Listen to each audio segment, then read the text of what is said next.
तर नमस्कार मित्रांनो, आज मी आपणासाठी एक स्टोरी घेऊन आलो आहे, जे की राहुल नावाच्या एका मुलाची आहे. जो मुलगा जो IT कंपनीत नोकरी करत होता, एकटाच राहत होता. काही दिवसापासून त्याला एक स्वप्न विचित्र कायम पडत असायचं. स्वप्नात तो एका जंगलात चालत असायचा. समोर एक जुनं झोपडं असायचं. त्या झोपड्यातून एक आवाज यायचा, तू माझ्यापाशी येऊ नको, उशीर झाला तर सगळं संपेल, असा त्या झोपडीतून आवाज यायचा. मित्रांनो, तो राहुल घाबरून दरवेळी उठायचा, पण स्वप्न रोज एकसारखंच यायचं. मित्रांनो, त्याला काही समजत नव्हतं की मी काय करावं किंवा काय केलं पाहिजे. त्याला एकटा असल्यामुळे सजेशन करणारा फ्रेंड सर्कलमध्ये अशा गोष्टी सांगू शकत नाही.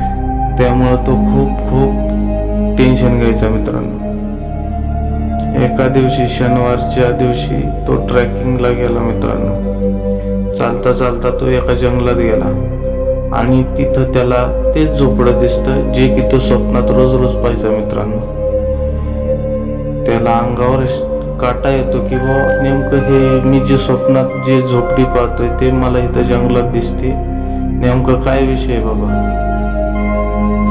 तो एकदम घाबरून त्या झोपडीमध्ये शिरतो. मित्रांनो, त्या झोपडीत शिरताच त्याला बघतो तर सगळा काळोख असतो, अंधार असतो. त्याला काही समजत नाही. मित्रांनो, तर तो एका कोपऱ्यात एक माणूस बांधलेला असतो. तो बांधलेला माणूस बघून तो घाबरतो, पण तो माणूस जिवंत असतो आणि तो माणूस म्हणतो, मला सोडव मित्रा, मला सोडव. तर तो गावातल्या एका व्यक्तीचं अपहरण झालेलं असतं. म्हणजे एका माणसाला तिथं नेऊन एक डांबून ठेवलं असतं. तर त्या माणसाचा शोध पोलीस घेत असतात, कारण पोलीस स्टेशनमध्ये पोलीस कंप्लेंट झालेली असते. मित्रांनो, तर त्याला लक्षात येतं की हे माझ्या स्वप्नात येत होतं रोज आणि हे मला का स्वप्न रोज रोज पडत होतं.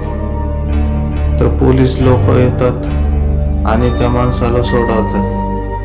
पण त्याच्या लक्षात येतं की काही चांगल्यासाठी आपल्याला हे स्वप्न पडत होतं. मित्रांनो, त्या माणसाची सुटका झाली हे चांगलंच आहे, पण ते स्वप्न त्यालाच का पडत होतं हे अजूनपर्यंत रहस्य कळालं नाही. अशाच रहस्यमय गोष्टीसाठी आपल्या चॅनलला लाईक, शेअर आणि सबस्क्राईब करायला विसरू नका. धन्यवाद.